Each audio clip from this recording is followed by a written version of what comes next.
Buenos días. Viernes otra vez. Bueno, lo mejor es que estamos haciendo esto una vez cada mes y nos echamos varios episodios, ¿no?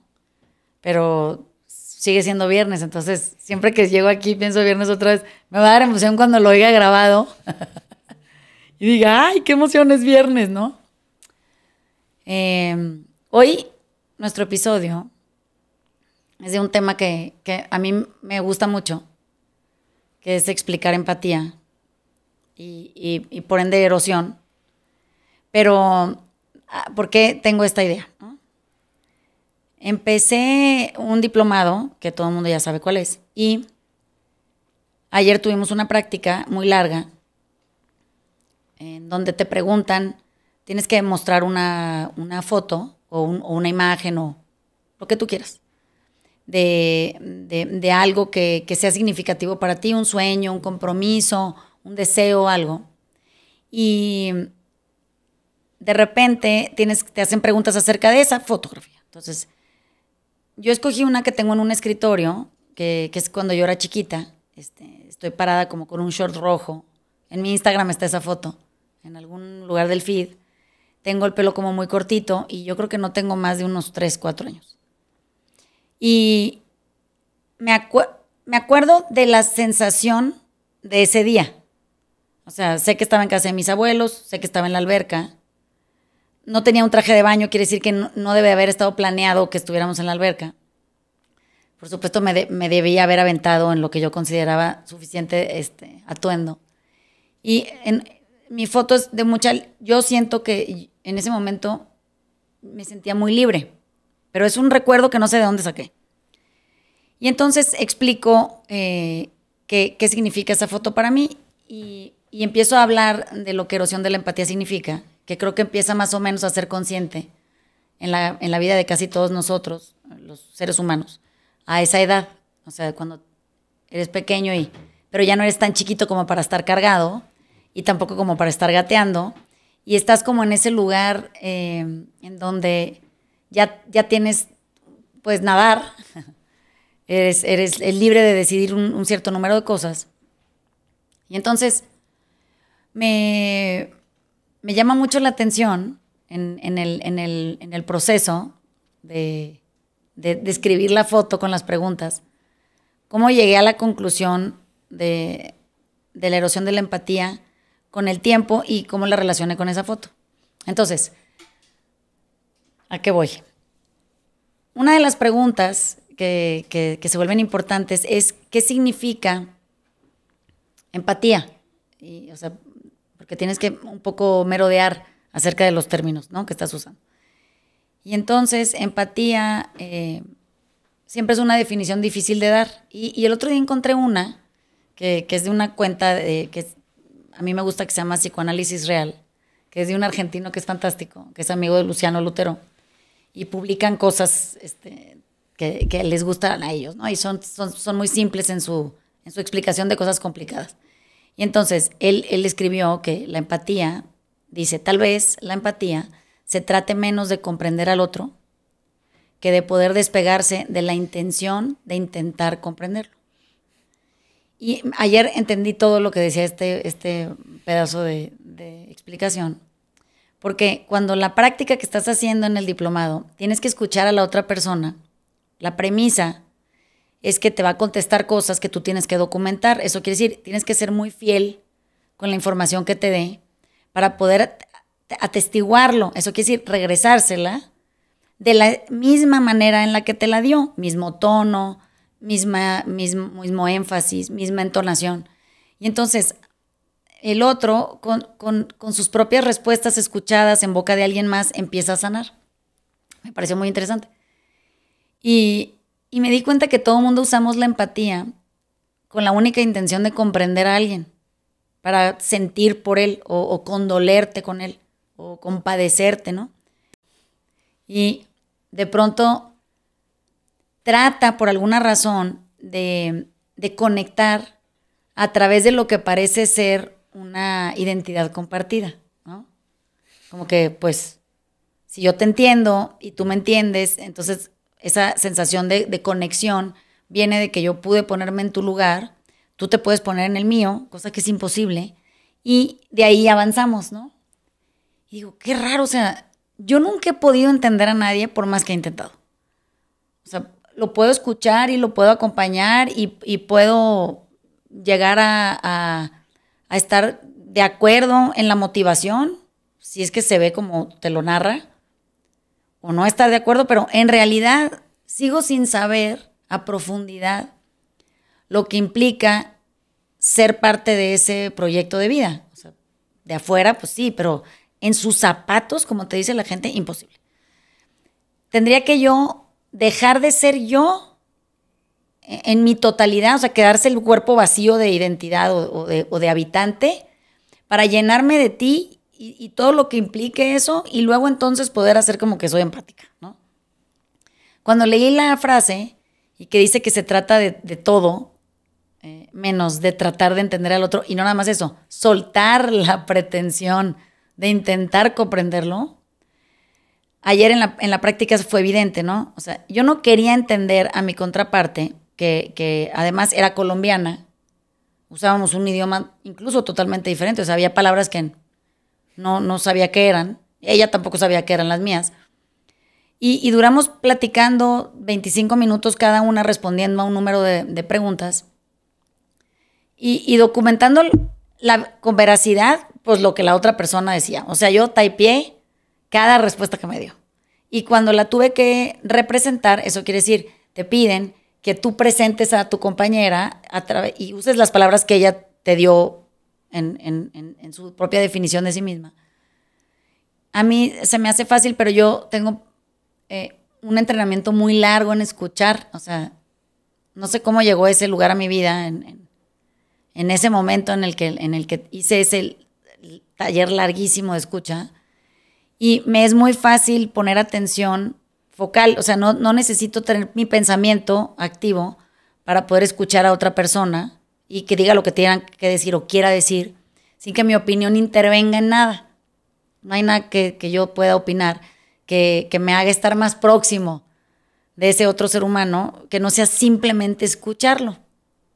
Entonces, erosionar la empatía, y hoy creo que le puedo dar esta nueva dimensión, no nada más es que seas víctima de cierto número de eventos traumáticos o violentos o distantes, o eventos que generen alienación, o que te estrujen la vida, o que te hagan sentir un alienígena en tu propia casa, sino estar acompañado de gente que cree que siempre sabe lo que estás diciendo. O sea, ese creo que sí puede ser el peor lugar y la peor forma de generar trauma en alguien, ¿no? Es cuando tú estás tratando de expresar algo que ni tú mismo entiendes, por eso lo estás tratando de expresar. Y estás tratando de, como decía Alfonso ese día, de narrar una historia para hacer sentido de tu vida, darle un peso o un significado.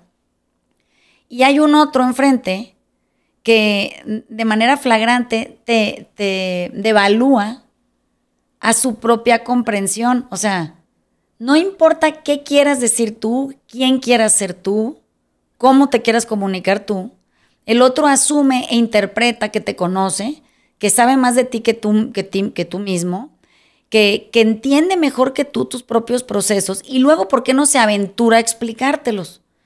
Entonces, esa sensación de invalidación o de invisibilidad o de despojo del propio conocimiento de ti mismo debe de ser tan doloroso, y creo que todo lo que lo hemos experimentado, sabemos a qué me refiero, que llega un momento en el que el hablante, si tiene un pésimo escucha como el que acabo de describir, que es increíblemente erosivo, va a dejar de hablar.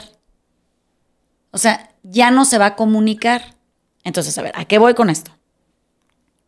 Aquí todos tenemos hijos. Y los que no tenemos hijos, hemos sido hijos. Para los que tenemos hijos, esto que estoy narrando en este momento como parte de un podcast, es importantísimo que tomemos en cuenta que jamás vamos a saber qué lo mueve, cómo lo mueve, desde dónde lo mueve y para qué lo mueve su proceder en la vida. El único que tiene respuesta para eso es quien experimenta la vida que trae puesta.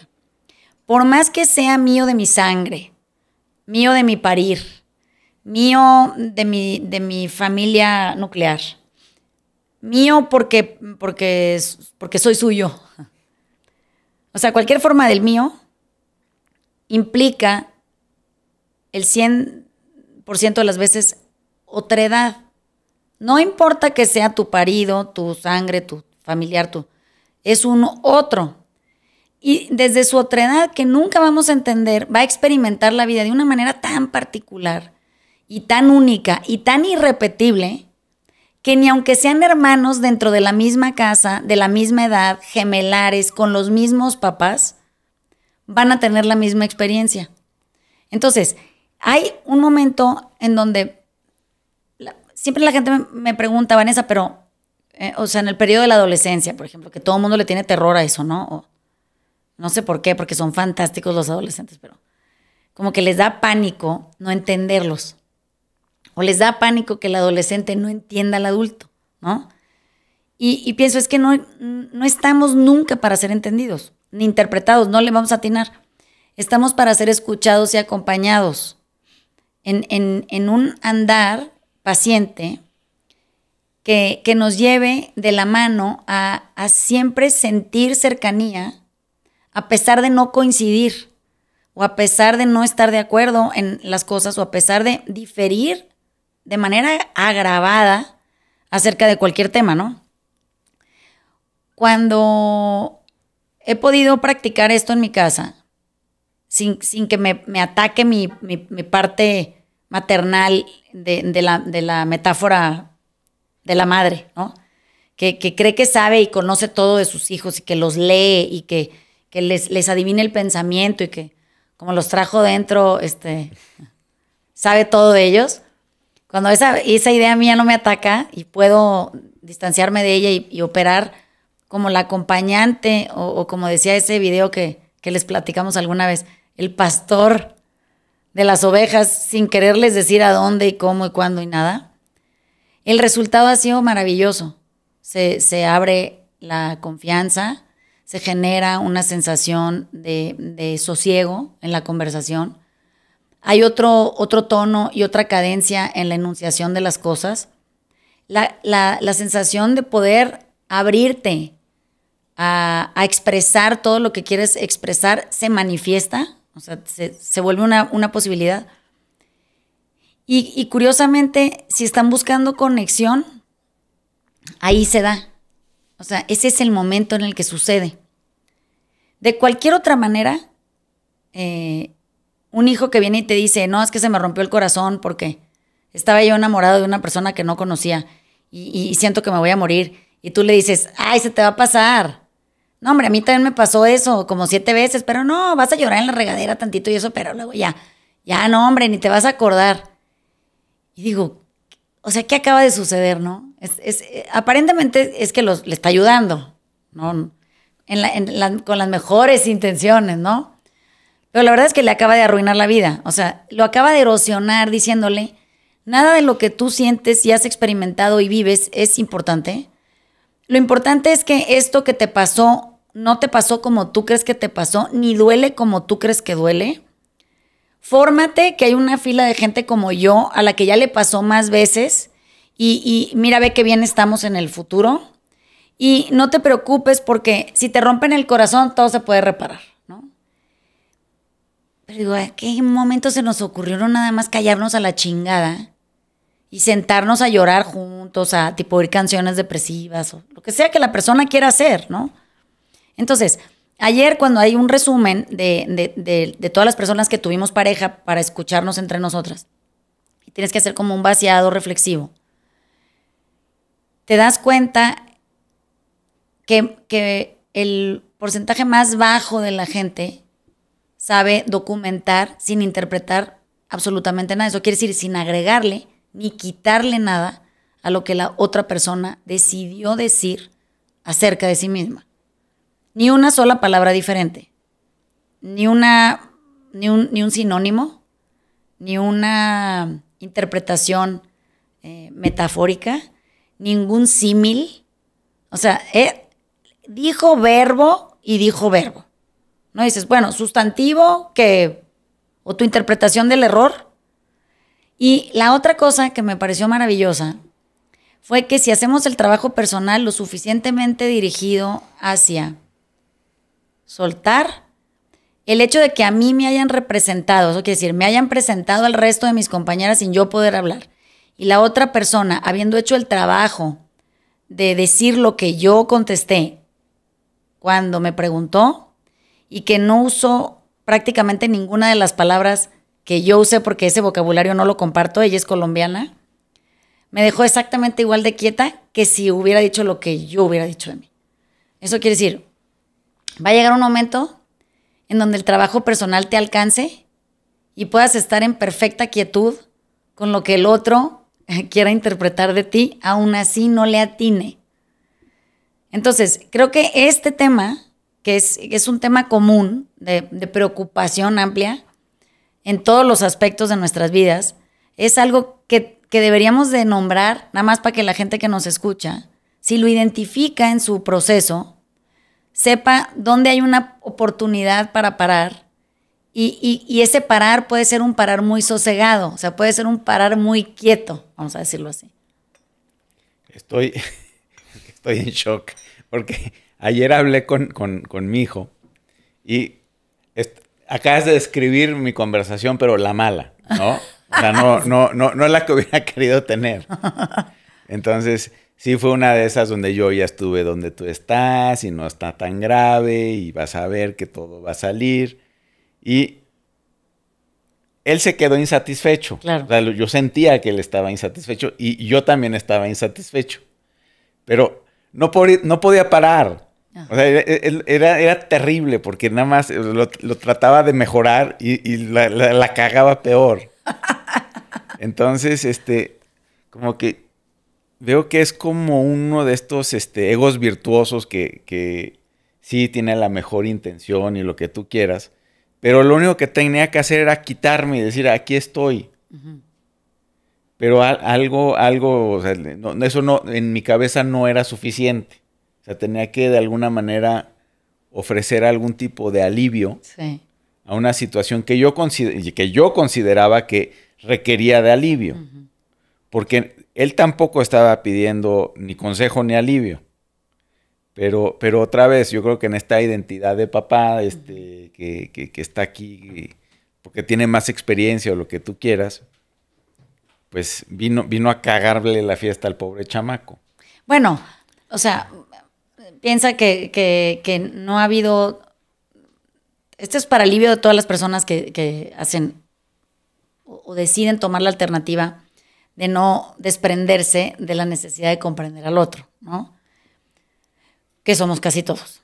Pero piensa que nunca hemos usado un modelo diferente. Ese es el modelo a seguir y es el modelo que también quien recibe conoce. Entonces, es esperado de nosotros actuar de esa manera.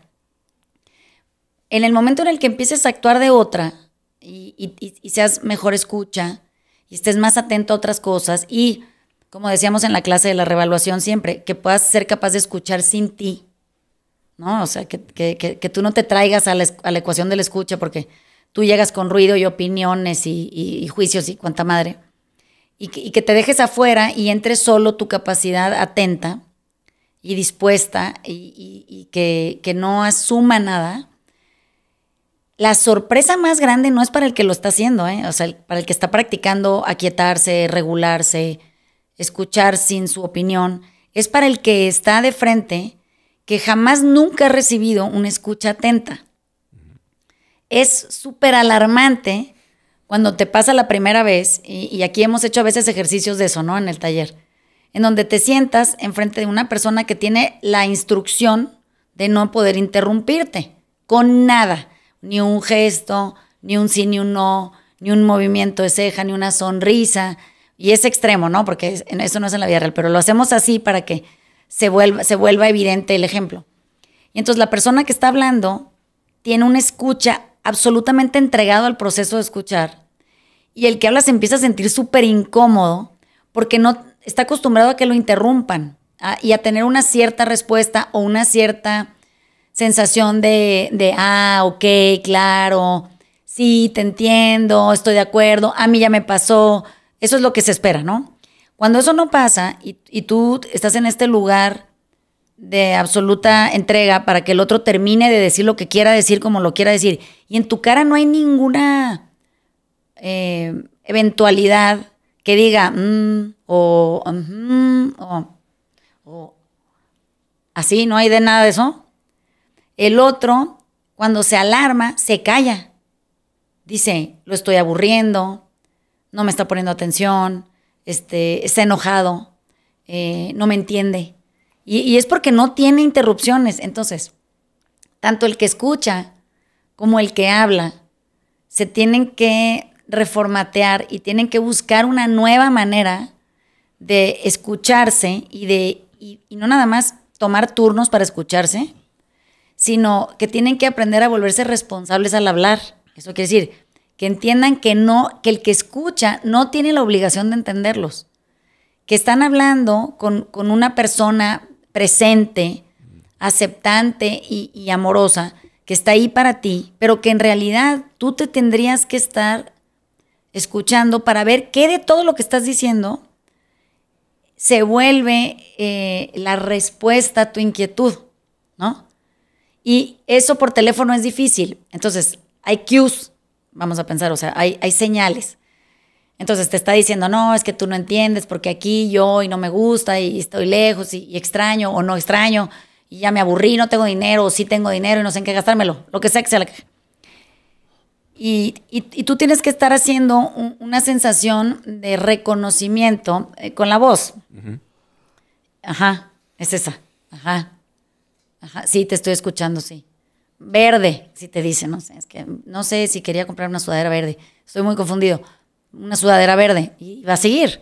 Entonces, yo nomás le estoy dando lo que me estoy atestiguando, le estoy regresando lo que me está diciendo. Si los escuchan lo suficiente, ellos solos van a cerrar sus ciclos, se van a arreglar, van a decir que ya saben qué tienen que hacer, cómo lo tienen que hacer, y te van a decir que bueno, que qué a gusto platicaron. Tú no hablaste. Entonces, ¿qué pasa cuando decides que esa es tu nueva forma, no de hablar, de escuchar?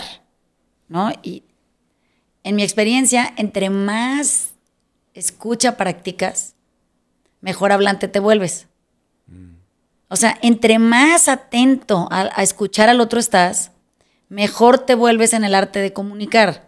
Porque ahora sí estás comprometido con lo que estás diciendo, porque ya has estado del lado del que ha escuchado lo que tú estás a punto de decir un montón de veces, ¿no? Pero todo es silencio. Es que me estoy dando cuenta que, especialmente con mis hijos, soy una pésima escucha. Pésima. Porque en todo momento quiero pues, aliviar la preocupación. O sea, digamos que lo hago con las mejores intenciones. En una falsa empatía. Ajá. Pero me doy cuenta que estoy invadido por mi narrativa sí. de lo que les está pasando a ellos. Sí. O sea, la empatía es no interrumpir. Ya. En términos, pero interrumpir no me refiero a verbalmente, ¿no? Que eso es como muy evidente. Es no interrumpir ni con el pensamiento, ni con el lenguaje no verbal, ni con algún tipo de juicio filtrado a través de la mirada. O sea, hay muchas formas de interrumpir. Y una persona empática sabría que si lo interrumpe, hace que su angustia continúe, que la lastimadura que siente se sienta más profunda y que su ego, digamos, en lugar de adelgazar, tome más fuerza y capacidad y peso, ¿no? Entonces, cuando aprendemos a no interrumpir, y es que es difícil, o sea, con los hijos es muy difícil hacerlo. No, nunca he encontrado un lugar más difícil sí. que con los hijos. O sea, es el lugar en donde más endebles somos y donde más rápido entramos en procesos de miedo o de profunda preocupación o frustración, como que quieres resolverlo todo rápido para que esas personas no sufran y sigan su camino con una sensación de ligereza y alivio, ¿no? En realidad no existe esa vida. No hay una vida en ligereza perenne y alivio constante y ser esta como manifestación de la dicha y el gozo 24 horas. Y no tienes tal poder de todas maneras, ¿no? Sí, no, ni cercano.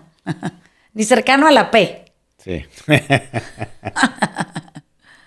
Entonces, ¿qué pasa cuando entendemos que la empatía es esto y no queremos erosionarla? O sea, no queremos devastar el proceso al grado de que la persona ya no quiere hablar con nosotros o no quiere hablar del todo. Y empiezas a entender que tienes que soltar el control, que no tienes, pero que crees que tienes, sobre el destino de los hijos. Que eso es una cosa increíble, ¿no? O sea, pienso en el Dani mucho cuando como que ha logrado trabajarlo bien, pero en el caso nuestro, pues nuestros hijos van y vienen, digamos. Viven cierto tiempo en la casa, luego van a estudiar afuera, luego regresan, estudian afuera. Son como más grandes. La hija del Dani es chiquita y vive fuera de su zona de control. Vamos a pensar que vive en otra casa, en otro estado de la República.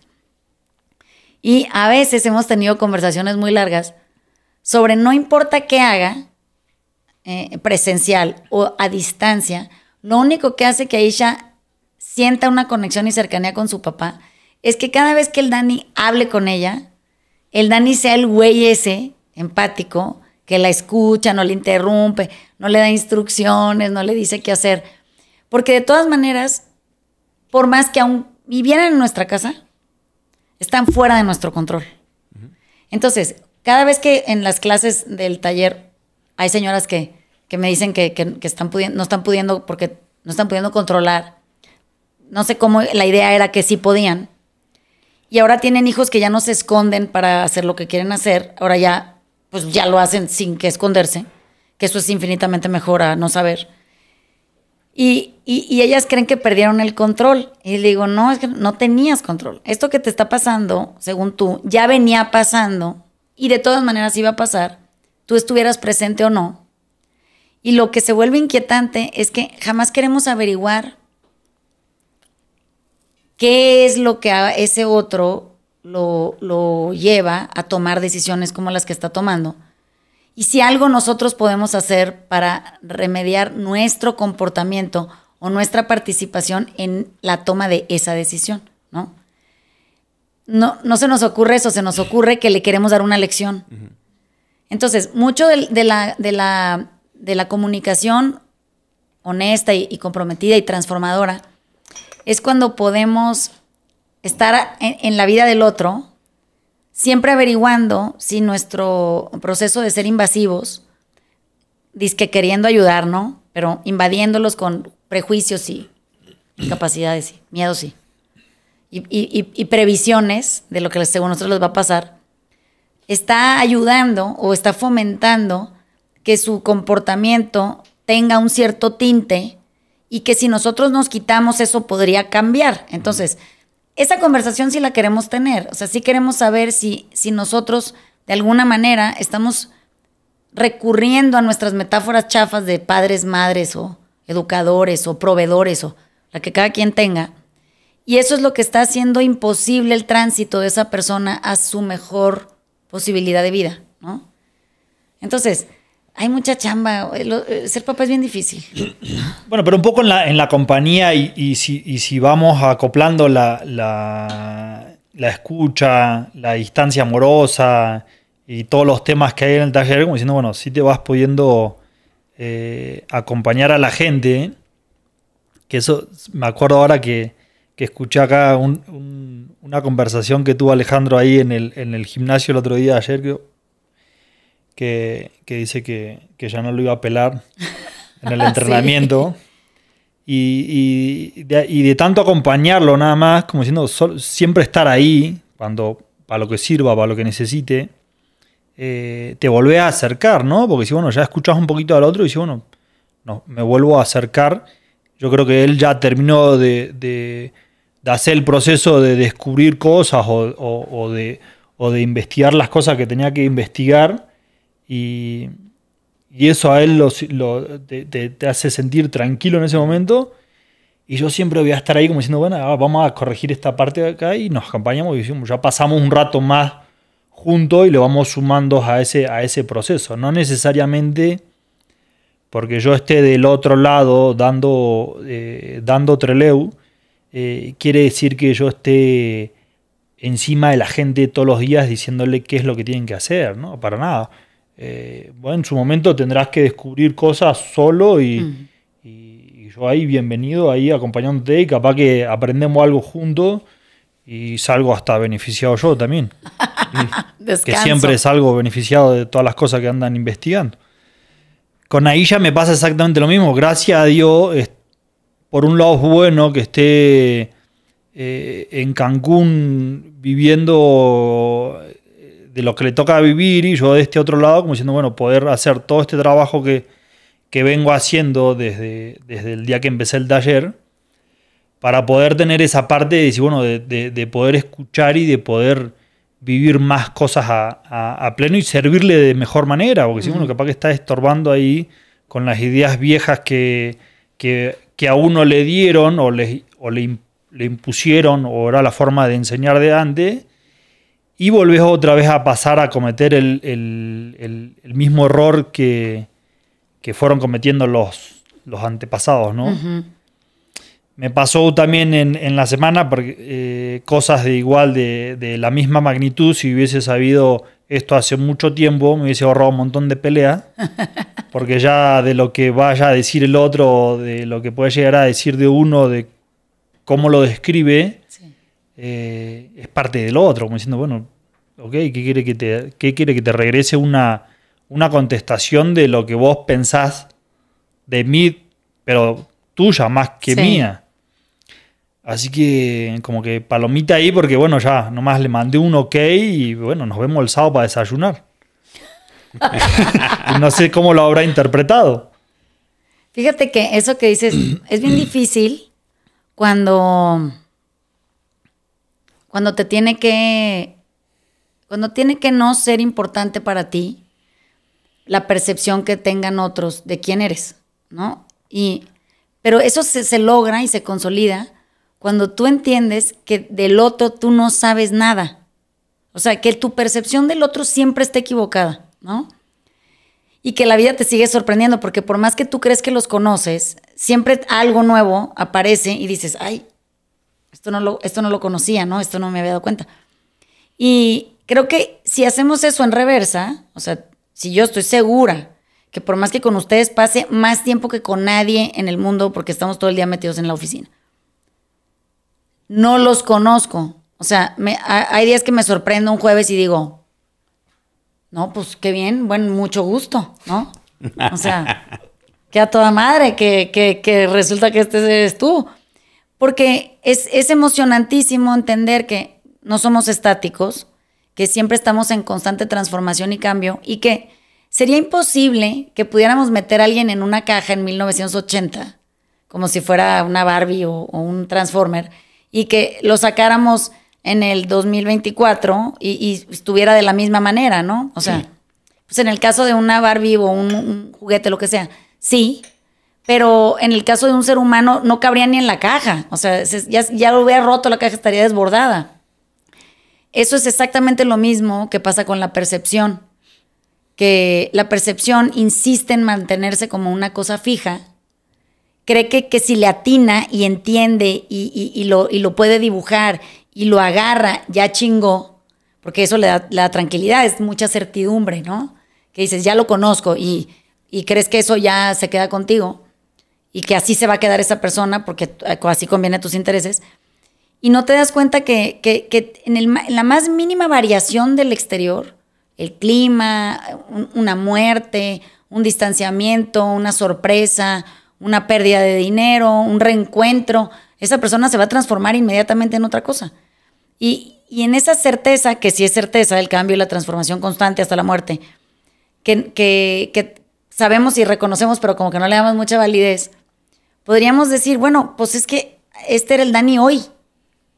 Deja tú en el hoy, ahorita. En 10 minutos que me lo encuentre en la escalera, vete a saber quién chingados venga, ¿no?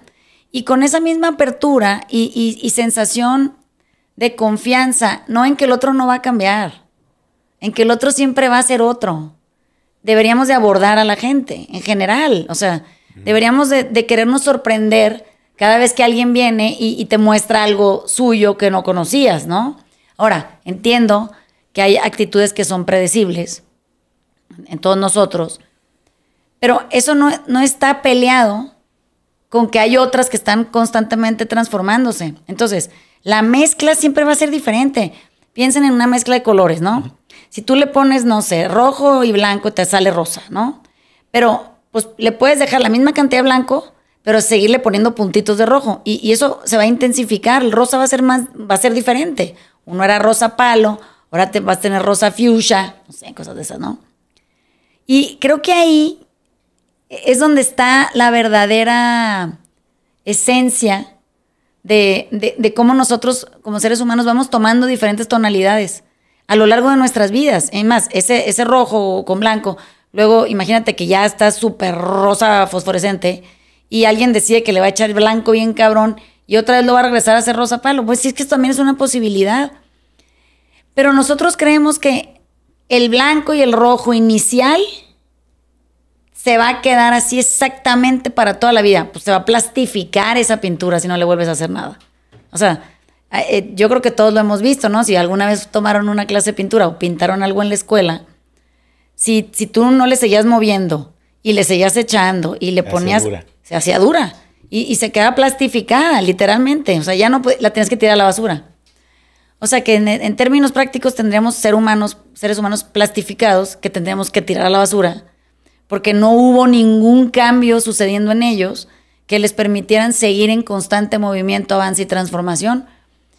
Y si eso es tan fácil de entender con una imagen, una idea, así como esta de la mezcla de los colores, ahora pensamos en los hijos, porque nosotros ya llegamos a una edad en donde ya no nos podemos envejecer, ¿no? Pero de los 0 a como los 26 años, 27 años, los cambios son radicales. O sea, no nada más es blanco y rojo, le echan verde, amarillo, café, lo tiran, lo vuelven a hacer, le ponen aguarrás, pintan con brocha, pincel. O sea, hay una constante carga de descubrimiento en la vida y eso hace que estas gentes se renueven todo el tiempo. Y nosotros queremos que el monigote se quede igual desde los 2 años que te caía perfecto hasta que tú envejeces y te mueres. Digo, no, pues, o sea, ni comprando un perro jala, ni con una planta, no hay manera. O sea, tendrías que vivir solo entre objetos inertes que hicieran las veces de inmovilidad para que tú sintieras tranquilidad cuando entras a tu casa y estés lleno de puras piedras. O sea, que hasta tu cama son piedras, ¿no?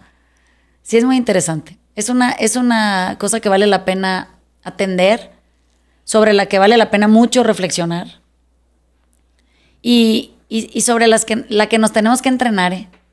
O sea, en esta sí se entrena uno. Uno practica y practica y practica. Y toma a su favor, por más doloroso, incómodo, inquietante, desacomodador que sea, tenemos que tomar a nuestro favor todo lo que ese cúmulo de descubrimientos traen, porque eso mejora nuestra relación con nosotros como hablantes, pero la transforma por completo de nosotros como escuchas. Y creo que lo que más vale la pena en la vida no es aprender a hablar, es aprender a escuchar. Y de esa no se salva nadie, porque eventualmente un día te chingas si no hiciste la tarea y la vida te sienta y te pone a escuchar. Y aunque no quieras. El tiempo que te sobraría, ¿no? De dejar de interpretar cosas del otro y nomás repetir de lo que me contaste nada más. Bueno, si querés que te escuché, te repito exactamente lo mismo que me contaste y ya no interpreto más nada. Fin de la conversación, pasamos a lo que sigue. A lo que sí. Hay una... La pregunta está incomodísima que tiene que ver con eso que dices, ¿no? Una persona habla y luego termina de hablar y tú pues, estás escuchando. Y tu pregunta obligada es ¿y qué quieres hacer? O sea, con todo lo que me acabas de decir, ¿tú qué quieres hacer? Y esa persona tiene que escoger qué quiere hacer. Ya habló, ya fue, ya vino, ya destruyó, construyó, ya mató, revivió. Ya hizo todo lo que tenía que hacer con ser hablante. Y si en algo vas a poder intervenir, es en devolverle ahora el habla para que si tiene algo que quiere agregar y ahora qué quieres hacer y tú qué quieres hacer, retome su habla para encontrar su propia solución, ¿no? Entonces, el trabajo de escucha es muy comprometido, es algo que es muy valioso, toma mucha de tu energía, escuchar con eficiencia, pero creo que lo que más grato es que mientras más escuchas, más empático te vuelves, porque no puedes intervenir y no tienes intención de entender, sino de acompañar para que el otro se entienda, no para que tú lo entiendas. Y nosotros hablamos para que el otro se aclare ante nosotros, nos explique quién es, estemos de acuerdo, corrija si no nos conviene, arme una otra retórica de quién es para ver si ahora sí le atina y luego se vaya devastado a su casa porque se siente profundamente desconectado de todo. Digo, no mames, pues hay dos opciones, ¿no? O lo hacemos súper increíblemente bien, o sea, empáticamente, o lo hacemos de la súper chingada y nos vamos quedando solos. Y por solos no digo en esta sensación grata de autoacompañamiento, sino aislados de cualquier tipo de comunicación, porque nadie quiere hablar con nosotros, porque somos una hueva. Entonces... bueno, y esa ayuda que vos supuestamente estás teniendo con la otra persona porque le estás interrumpiendo toda la conversación, a la otra persona lo aleja de su propósito, claro. Diciendo, bueno, ya no sabes ¿para dónde iba? ¿Para dónde iba? O sea, no sabe ni él para dónde va y más con la conversación del otro ya tiene dos cabezas en una. Así es. Más de... ¿Y sabes qué pasa? Que entre más confundes al hablante, el hablante que está habituado a complacer, que es la mayoría de la gente, va a tratar de agradarte con su conversación para que lo quieras. Y esa madre es tristísima.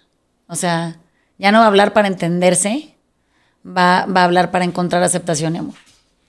Y Dios mío, pues entre más tiempo pasemos confundidos, más erosión generamos.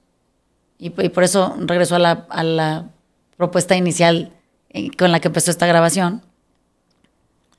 O sea, lo más erosivo que podemos hacer es no saber escuchar.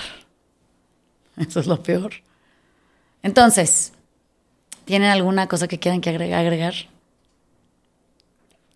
Ya estamos, ¿no? No.